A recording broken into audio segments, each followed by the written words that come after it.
The reason why I'm going to speak today about open data for civic engagement is because I care about both of these topics very dearly.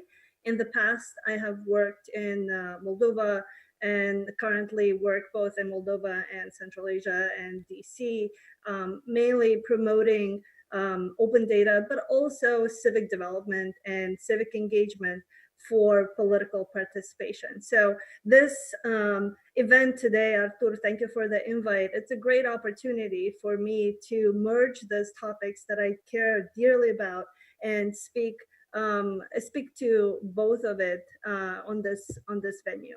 So with the turn of the century, the world has really experienced an extremely rapid digital transformation, and all of our speakers earlier today have rightfully so pointed to it.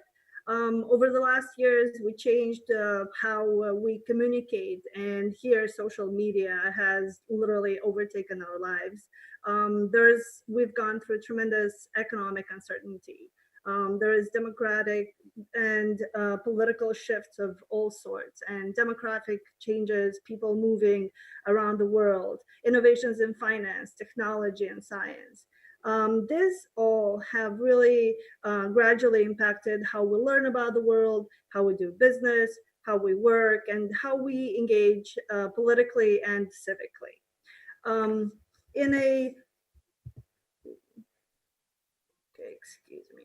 In a democratic society, it is the prerequisite of a good citizen to be able and to be willing to pull his or her own weight for an improved society, for civic engagement, and that can happen in an organized manner or through a nonprofit organization or as a community effort aiming at a specific goal, or even individually. Each of us can have a role if we are really interested and dedicated to making a change. All these actors have a goal in mind and usually come to provide their solution to a certain problem. They want to provide their answers to certain questions. How efficient is education spending? Or are local budget allocations made based on political affiliations? Or what does it take to register a business? Or how do TV stations cover different presidential candidates? How does economic development relate to level of education in different regions of the country?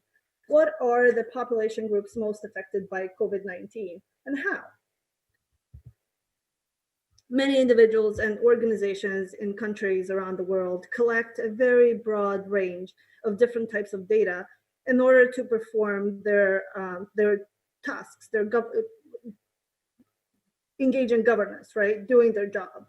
Governments play a key role in this process, not just because of the quantity and the centrality of the data that they collect, but also mainly because most of that government data is public data by law. Therefore, it belongs to us. And this is where I want to connect to what Salim has said earlier.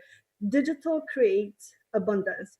This is one way to really look at open data. What is open data? Open data is when anyone is free to access, use, modify, and share it, subject at most to measures that preserve provenance and openness. This is the definition used by the Open Definition Foundation, and it's a definition that has come about in the late 2000s, and it's still around, it's still relevant.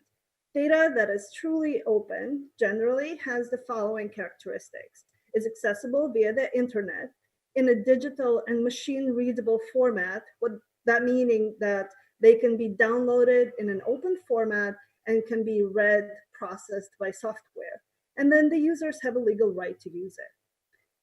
These last attributes of data, accessible, digital, or machine readable, and free of distribution, are essential elements in defining open data. Also, the data needs to be raw. And what I mean by that is it's before any kind of processing happens to the data. It's basically all, like, in a very simplistically put way, is all the columns and rows of data that were collected when the data was being collected from the primary data providers. That's what should be there for us to see, download, and use. Public authorities really many times love to use the data privacy laws and GDPR as an excuse to either not open data or to remove considerable chunks of it. Please do not be fooled. The personally identifiable details can be anonymized or depersonalized to ensure that the data is anonymous and still maintain the value of that data. One more thing. Statistical data can be open data, but most of the time it's not, because it's already processed data that we will see on the statistics website. Data that is available to you for money is not open. PDFs are not open because that type of document requires proprietary software to be able to process it. Image files are not open data. If you need to make a phone call to get the data, that's not open data. Presence of infographics on government websites, that is not open data. There are many areas where we can expect open data to be of value and where examples of how it has been used already exist. It's definitely possible to point to a large number of areas where open government data is creating value. Open data can help citizens to make better decisions and choices with regard to accessing and utilizing public services and can encourage people to be active in society.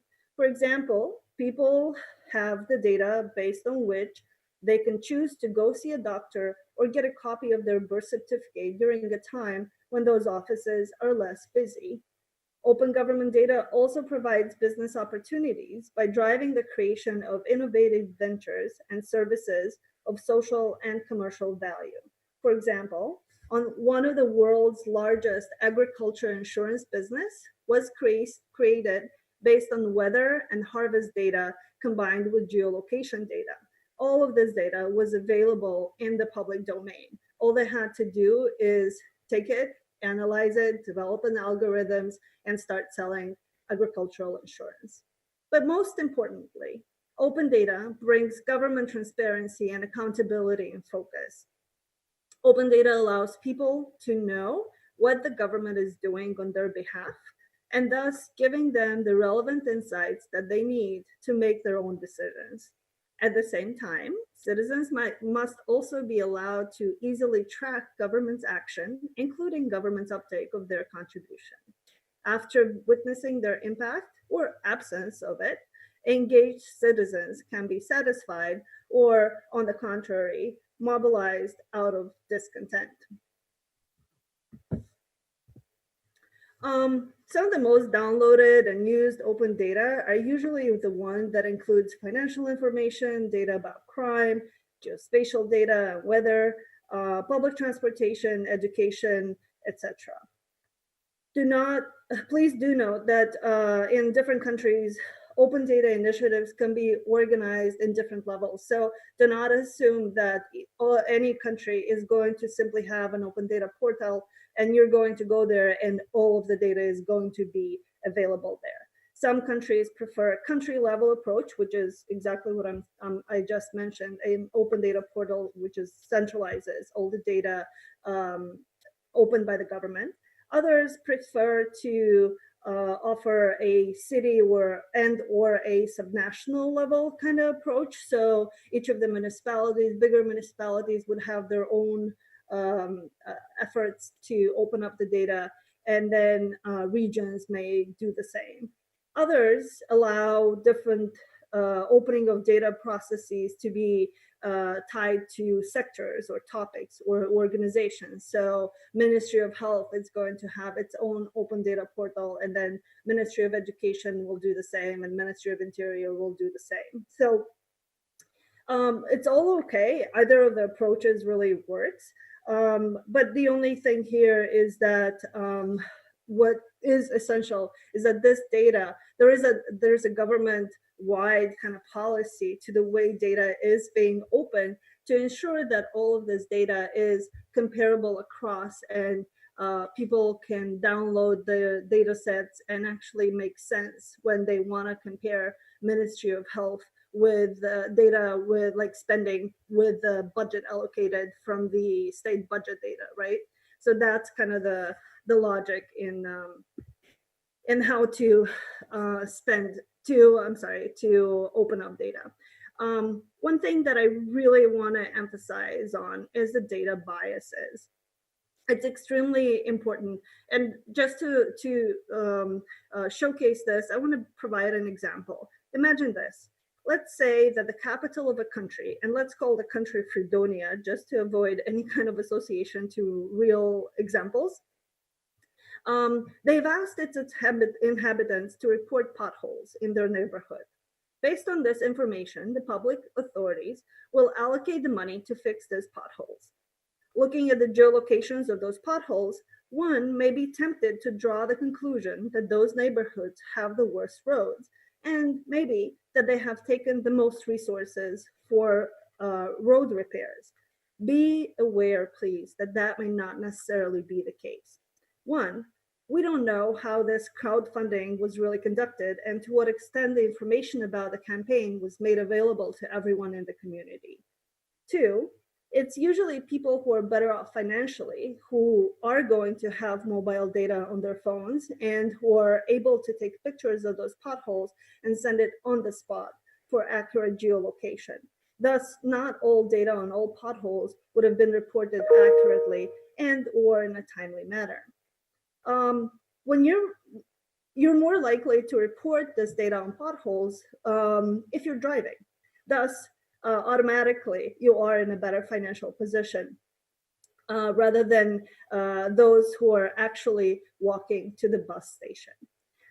Also, the decisions to fix one or another pothole may also be driven politically, where authorities want to look better for a certain voting group or something along those lines. So again, be aware of your biases because left unchecked, unrepresentative data can directly lead to inequitable policy outcomes that harm vulnerable groups. So while data is providing to be disruptive to fields like music or the news, and it changes how business is being conducted, it's particularly powerful in the areas of government and civic life. Citizens are impacted by data. They want to feel in the know and to have a say in how government interferes with their lives. Civil society organizations regularly campaign for the release of open data and raise public awareness about open data availability. Civic engagement is essential in ensuring transparency and accountability of government, and open data is a massive resource in this sense. And this is where I want to piggyback on your last questions, Artur, on how does digital create abundance for democracy? Literally, this is one way. When the more data we have, the more abundance of data we have, the more democratic options we may have if we decide to engage, to piggyback on what Kevin was saying earlier, right? So open data enables and can encourage input into national and local government decision-making, as well as greater citizen government engagement. These opportunities are kind of a part of a shift from a read-only society to a read and write society, one in which it's possible for citizens to not only see what's happening in terms of governance, but also contribute and also participate, be an active part, play an active role. Civil society organizations conduct research using open data to act as democratic watchdogs.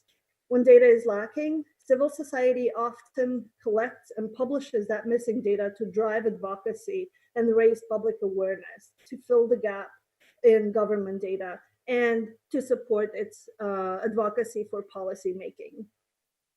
Looking at the vote records, for example, of your members of the parliament or of your local council will allow you to make a better decision on whom to vote for in the next elections. Looking at how the state budget is divided by sector allows civil society organizations to monitor and inform citizens on how issues they care about are addressed, like social services for the elderly, for example. One can also look at how many people vote per polling station in combination with the geolocation of these polling stations. Then look at how many staff are being hired for each election for each of these polling stations, how much money is spent for that purpose. And then as a result of it, one of the recommendations, policy recommendations that you may come up with is to merge some of these polling stations for efficiency purposes, right? But also beyond that, we know how administrative resources are used and many times abused in politics. So there is another way to engage in your life of your society. What I really want to speak to about data visualization is that it really has to be about understanding data and delivering a clear message associated with it. We've seen so many times, and I know one of my favorite cases recently in Moldovan news reporting was where I saw two candidates, the polls basically for two candidates for the presidential elections, the survey, public opinion survey, sorry. So they were showing there was literally a 3 percentage point difference between the two candidates, but visually that gap between the two, it looked like a 50% difference. So what you really need to keep in mind that you're trying to use data by analyzing it to make a point. Then the next thing that you really do need to do is to make it accessible to the regular average users, right? So what it really is essential is that you convey a very clear message with the data to your following, to the people who are looking up to you, in order to really ensure that a message is getting across. And then with that message that you encourage civic engagement. In one form or another, civil society does play this intermediary role of making government data useful and understandable to the broader public, right? So good data visualization is instrumental in helping to visualize, analyze, and understand complex socioeconomic issues, but also to catalyze for action. And here, there are many resources. You do not need to be a software developer. I'm not one. There's resources that are available online, including for free, like Tableau or Flourish, which are rather intuitive, and they're usable if you did relatively okay in your math classes, right? So a few things that I really do want to emphasize on working with data when you look at the data. The lack or inconsistency of data formats and standards, along with the data biases, right? These will limit your ability to make sense of the data in a straightforward manner. So you may need to look around for a little bit. The example that I provided with the biases on the potholes is a good example. Make sure that the data you're using is really representative of the issue that you're trying to address. The next one, which is going to be very relevant, at least in the case of Moldova for sure, data is always a mess, but it's also to a certain degree. Clean it up, transform it by removing unnecessary variables, but make sure you don't compromise your analysis and thus the conclusion. Keep in mind that data scientists who really do this for a living, they spend about 60% of their time working on a project on just looking at the data and cleaning it up. So only after they do all this work, they can actually engage into something that will look like this. So keep that in mind. Make sure that you're always comparing apples with apples, and make sure that your shark actually lives in the sea and not in the forest, right? Just make sure that all of that makes sense to you. Also, choose the right visual approach. The type of the visual you use needs to correspond to the point you're trying to make, right? Are you showing proportion? Are you showing relations? Is this a hierarchy situation that you're trying to resolve? Are you showing location? All of those types of relationships that you're trying to show, they each have a better way to be shown. So make sure that you're really thinking that through. Also, don't forget to use lots of colors if possible. If not, use patterns. Consider the colorblind. I'm sure somewhere here I must have ignored that element, and I apologize if I did, but that's extremely important to make sure that your data and your messaging is inclusive to all groups of the society.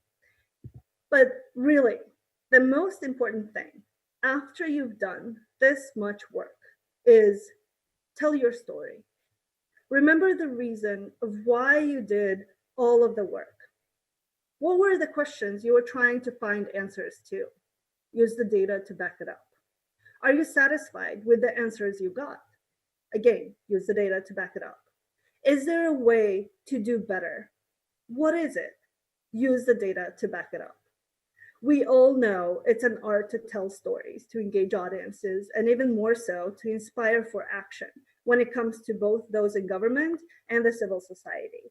That is why I can't emphasize enough that good data and good visuals will only take you so far.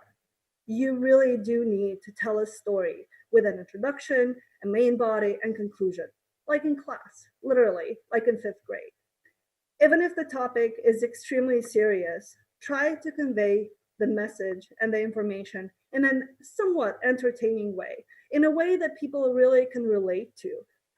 But also remember that people in government and citizens in rural communities may relate to very different things. And as a very last step in your story, summarize and call for action. Remember, why did you embark on this assignment and why did you do the amount of work that you did? What do you want to change? Who has the power to change? Who has the power to ask those in power to change? Call for action and engage them all. And before I go for question and answers, I just want to use this picture, which is a picture of Artur and me when we met about somewhat around 10 years ago. And what he was doing on this day, he was volunteering his time to promote for calling for action to engage in democracy and democratic action to engage in elections. And I am extremely happy to see, Artur, this event that you've put together today, which really is the same thing in just a different way, at a different level, with different elements to it. So it's really, really impressive, the work and the time you've dedicated to this. Democracy is going to go forward. Like you said, yeah, it's maybe the worst form of government, but there's not one that is better yet. So thank you very much for your time, and I'm open for questions if there are any. Thank you very much, Stella, also for the presentation, but I can't also see for you're muted, Artur, yes, or I at least will. on Zoom you are. Sorry. That's totally fine. That was the mute on the mic All on right. Zoom. Thank you very much for the presentation. And also thank you for bringing up that memory because I have exceptional memories. That picture is from Ungen, from our Go to Exactly. Vote from our Go to Vote campaign. I want to ask you about data, but not about the big data that everybody is talking about this, and is quite inaccessible for the usual citizens or for the organizations. Um, I want to ask you about the small data because people don't know that it's equally important and every organization have basically the tools and the possibilities to work with the data starting small. Can you give us some examples, maybe something from the experience of a watchdog organization or maybe some other organizations? Thank you. Of course, yeah. And every one of us works with data on a regular basis. I think it's to a large extent, we're just not really acknowledging it. And then it's where do we look for that data? That's kind of where I'm at the moment. So I can tell you a very quick example. At Watchdog, I've implemented a program that promoted women's participation in the policy sector. So what we tried to do is to engage more young women who had an interest in policy and certain issues in policy to engage in with the broader community, right? So what we did, we worked with women who did their own research, and I was mentoring this one woman on a project that was focusing about kindergarten adjustment policies in Moldova. So what she also did for her research, she was looking at all the legislation, she was looking at the practices, the good practices in around the world, also the practices in Moldova. But what she also did, she put together a Google survey. Very basic, very simple, right? Then she took all this data.